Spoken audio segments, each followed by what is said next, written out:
Ganda dito. Welcome, Silangan, San Mateo, Rizal. Grabe yung tirik na ito, promise. Sa video hindi gaanong halata, pero sa personal, grabe.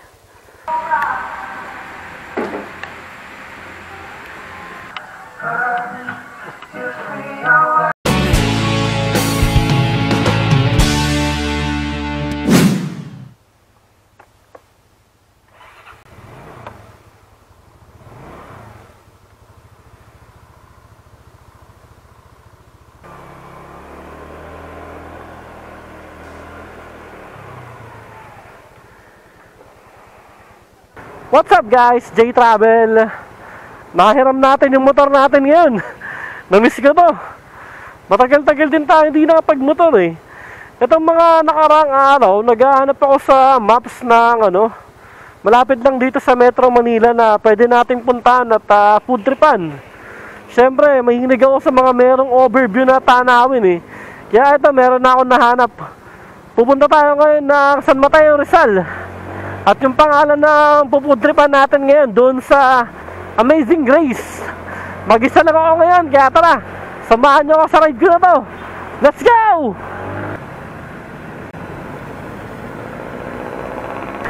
Buti nagamit ulit natin to ngayon. Matagal-tagal din, huling nakabiyahe ako na nakamotor eh. Parang yung huling biyahe ko na nakamotor eh, nagpunta pa ako doon sa sa Real Quezon. Yung kasama ko si Michael Tunnel. Medyo nakakapanibago rin konti pag matagal ka hindi nakapagmotor. Nasanay tayo sa sasakyan eh. Okay din sana magsasakyan, kaya lang magastos sa gasolina. Kung mag-isa ka lang tapos yung pupuntahan mo puro paakyat, medyo malakas sa gasolina yun. Tsaka malapit lang sa Metro Manila, so asahan natin puro traffic talaga to. Kasi sentries, yung mga normal na tao, papasok yan lahat sila sa trabaho. Tayo gagala. Gagawa ng content.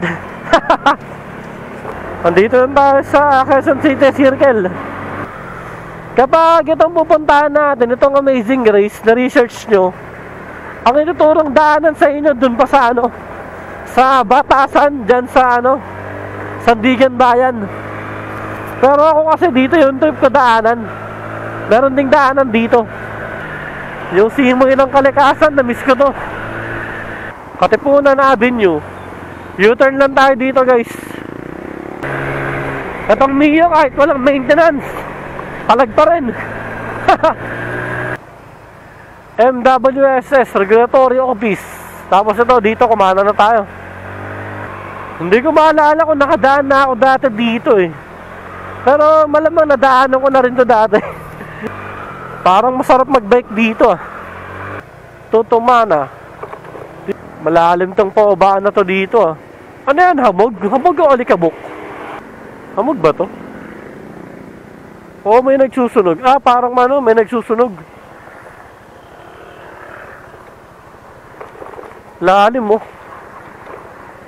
Oo, akala ko hamog eh. Namiss ko talaga magmotor. Pero yun nga, ngayon kasi guys sa totoong buhay, makapagmotor naman ako minsan, pero hindi ako pwedeng bumiyahe sa malalaking lugar. Kasi nga meron muna tayong priority ngayon eh. Kaya pasensya na kung sa mga videos ko, puro malalapit na lugar lang muna yung mapupuntahan ko ngayon. Malapit, pero sisiguraduhin ko na matino naman yung mga pupuntahan natin. Ano kaya ang pangalan ng lugar na to? Parang subdivision ah. Nakadaan na nga ako dati dito. Grabe subdivision dito. Yung bahay, ang gaganda. Mista pa ako saglit, tinayos ko yung helmet ko eh. Nanibago ako, ngayon ko lang ulit nasuot tong helmet ko eh. Malaki pa naman tong helmet na to. Hindi to yung eksaktong sukat sa akin eh. Kumbaga, malaki tong helmet ko na to, kaya maluwang to. Maluwang, tsaka medyo mabigat talaga siya. Pero okay lang. At least nagagamit naman natin ng maayos. Grabe, ang ganda rito. Para kang nasa loob ng UP. Tapos yung mga bahay, ang gaganda. Kailan kaya tayo magkakaroon ng magandang bahay, no? Ayun, ang ganda tignan dito. Parang yung itsura niya, akala mo nandun ka sa loob ng UP. Welcome, Woodridge Heights. Ganda dito. Siguro Marikina River to. Ganda, tapos yung mga bundok nakikita na natin dito. Pag nakasasakyan ka, masarap din naman. Pero pag nakamotor, mas masarap eh. Basta walang ulan. Talo ka lang naman talaga sa motor guys pag umuulan. Pero pag walang ulan, tapos yung biyahe mo maaga, hindi mainit, ayun, ang sarap bumiyahe ng ganito. JP Rizal na to. FC Home Center. Tapos merong Petron sa kanto, kaliwa. Honda Type Z. Grabe, ang ganda. Di natin kabisado dito guys, kaya ingat tayo sa mga violation po siya. Ewan ko lang kung may NCAP na rin dito sa Marikina. Sa Metro Manila, grabe mga NCAP eh. Nauna pa gawin yung NCAP kaysa sa mga sirang kalsada.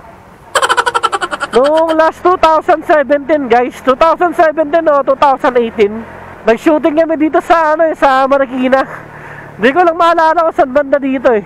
Napag-sideline kami ron sa sa alias Robin Hood. Yung bida ata nun si Ruro Madrid o si Dingdong Dantes. Tapos kami, napasama kami dun sa sa mga kontrabida. Mga nakabike kami. Ang sarap din makasama sa shooting na gano'n kasi yung talent fee medyo mataas. Ito guys, may nakasulat. I love Maharlika Heights. Ay, gagi. I love Marikina Heights. Tapos tayo, dire-diretso na. Marikina Heights na pala to. First stop, first go. Patay, hindi ko gaano kabisado yung batas na yun. First stop, first go pala dito ah. Parang katulad dun sa sa Subic. Stop.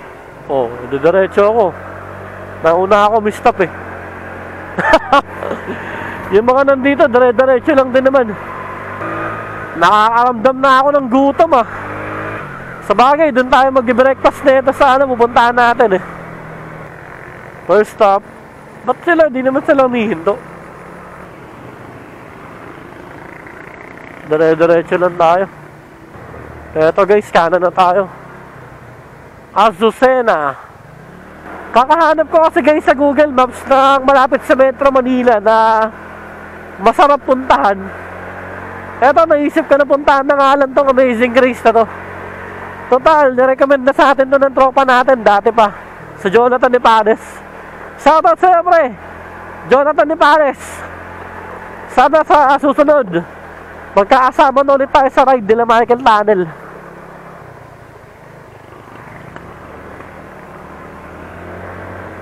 Ahon, grabe.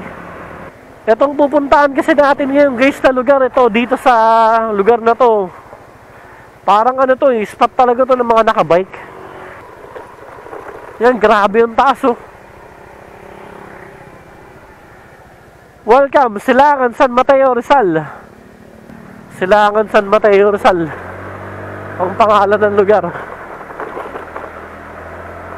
Tapos grabe yung ahon. Kaya wala rin sa plano ko guys na na magsasakyan dito eh. Kasi yung mga paahon dito hindi biro eh. Sobrang tirik. Base dun sa kwento sa akin ni Jonathan. Siyempre pag nakasasakyan ka kasi tapos puro ahon, malakas sa gasolina to pagka ganito. Kaya nag-decide ako na magmotor na lang para tipid. Hanap tayo ng ibang tatagusan guys. Puro sarado yung ibang daanan dito kasi subdivision pala. Oo nga, no entry oh. Saan kaya daanan papunta ron? Bawal oh. Merong konting problema. Sarado yung mga daanan papasok. Ewan ko kung meron ibang daanan dito. Ayan, no entry nga rin. Saan kaya tayo dadaan papunta ron? Guys, yung mga daanan papasok dun, mga sarado. Etong Google Maps, dun tayo pinapadaan sa sa sarado rin na daanan. Ano nangyari dito? Jonathan, saan kayo dumaan dati? Bakit puro sarado naman dito? Guys, dito tayo pinapadaan ng Google Maps. So, sarado nga. Siguro yung daanan dyan sa may parang subdivision dito. So, tara guys. Pasukin natin tong ano dito eh. Merong gate. Baka dito yung daanan talaga. Tatanong natin. Ito. Sige rin kaya tayo. Papunta po ng Amazing Grace. ID. Eh.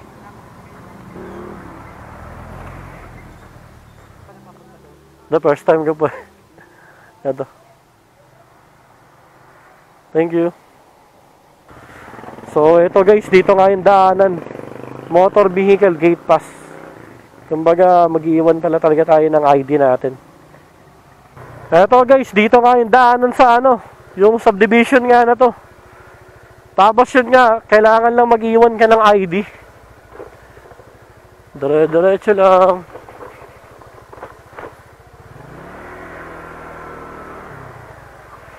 Hindi sa akin sinabi ni Jonathan na ano kailangan mag-iwan ng ID Grabe ang taas dito. Pero yung mga nakabike ko, andito na tayo guys eh.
Grabe sulit, napakasarap ng goto nila dito.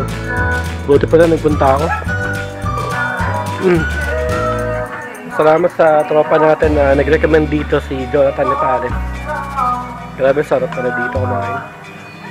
Tapos yung tanawin mo ganyan maganda. Kitang kita yung Metro Manila.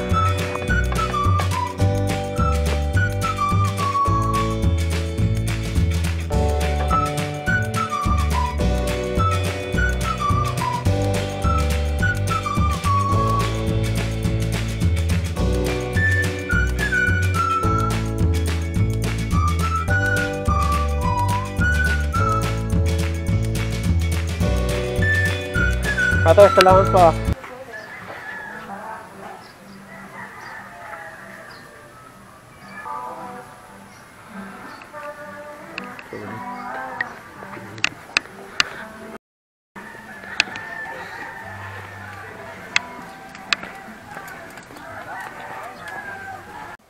Alright guys, solve! Ang sarap pala ng pagkain dito sa Amazing Grace dito sa San Mateo, Rizal. Sulit yung kinain natin na goto lechon. Hindi ko napigilan mag round 2 kasi ang sarap talaga ng lugaw nila, promise. Sulit na sulit yung kinain natin ngayong umaga na to. Marami din silang klase ng menu ng pagkain, pero yung goto yung tinikman natin sa kanila. Siguro sa susunod, susubukan din natin pumunta dito ng gabi para makita din natin ng itsura dito kapag kagabi. Malamang maganda rin to kasi ayun yung city Kitang kita dito So guys, hanggang dito na lang. Maraming salamat sa panonood. Like, share, subscribe. Click na rin yung bell button para lagi kayong updated sa mga bagong upload ko na videos. Hanggang sa susunod ulit na adventure. Ride safe. Peace. So guys, subukan nyo rin pasyalan tong lugar nila dito. Ang sarap ng pagkain nila. Tuka doon. Marami din iba't ibang klase ng restaurant dito, pero ayang Amazing Grace muna yung sinubukan natin dito sa kanila. Pabalik na tayo nito ng Manila. Ito yung dinaanan natin kanino. Grabe yung tirik na ito, promise. Sa video hindi gaanong halata, pero sa personal, grabe. Bulusok talaga to. Kawawa yung motor. Lalo siguro kung may angkas, mas hirap. Ang gaganda rin ng mga bahay dito sa lugar nila dito. Grabe yung lugar dito sa kanila. Puro tirik yung daanan. Parang mala Antipolo. Eto guys, dito yung nag-iwan tayo ng ID kanina. Thank you to eh. Okay guys, eto nakalabas na tayo. Nakuha na natin yung ID natin. Cut ko na tong video. Kita-kits na lang tayo next vlog. Bye bye!